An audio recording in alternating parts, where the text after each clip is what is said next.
What's up, guys? It's Miles here with Sisendo Sports. In this video, I'm going to be talking about the Philadelphia 76ers and why I believe they're the favorites to make it out of the East unless one of their big three gets a significant injury that will keep them out of the playoffs. And even then, they still have a really good shot. So first, I'm going to dive into what they lost, which is two key pieces. First, Jimmy Butler.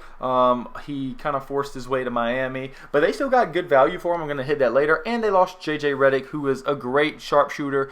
So those are two big losses, yes, but they did retain Tobias Harris on a massive max deal. Great for him. I believe that he was underused in this system, definitely when Jimmy Butler was on the floor. He just didn't get enough touches, and he didn't really get to be the way he played in Los Angeles for the Clippers.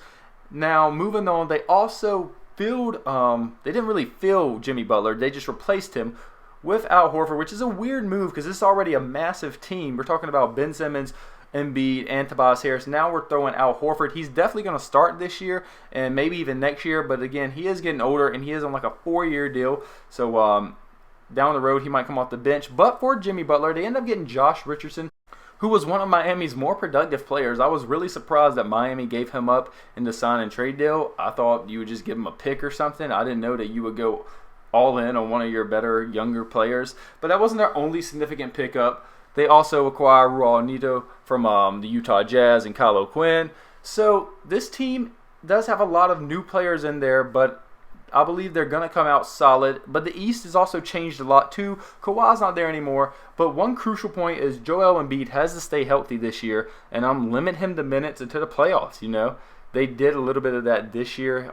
He's also always going to have minor injuries, just being that weight and that competitive and that athletic. And also Ben Simmons, he needs to stay healthy this year, which he has been doing a pretty good job of doing.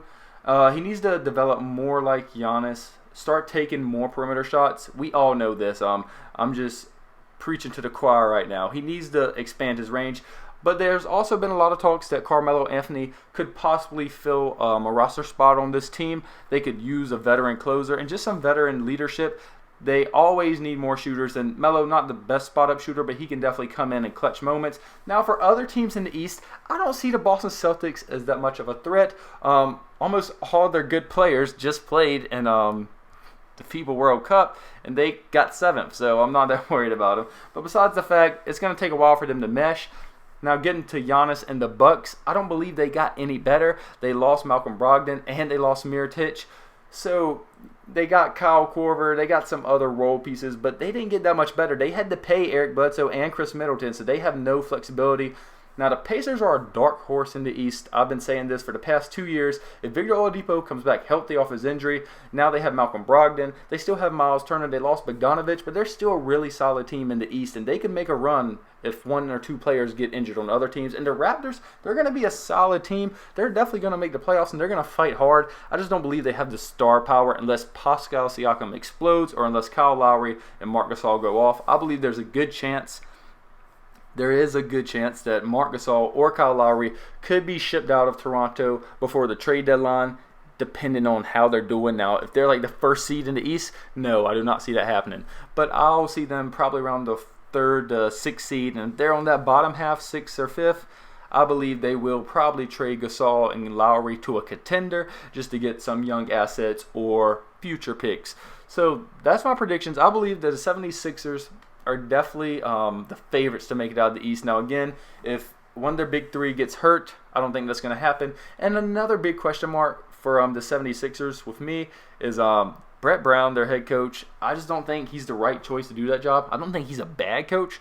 But if you want to win an NBA championship, definitely with how strong the West is right now, I believe they will make the finals. I don't think they stand a chance of winning the finals, and I don't really care who makes it out of the West. I just don't think this Philadelphia team has the best coaching or good enough coaching even. I don't believe they have enough experienced players, and I don't believe their young players are ready to take on the likes of Paul George and Kawhi or LeBron and AD or Curry, Clay, D'Angelo, and Draymond. They're just not ready for it.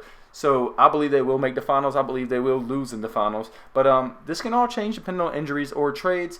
So we'll see how that goes. But let me know, who do you think will make the playoffs from the East? And have a blessed day. Thanks for watching.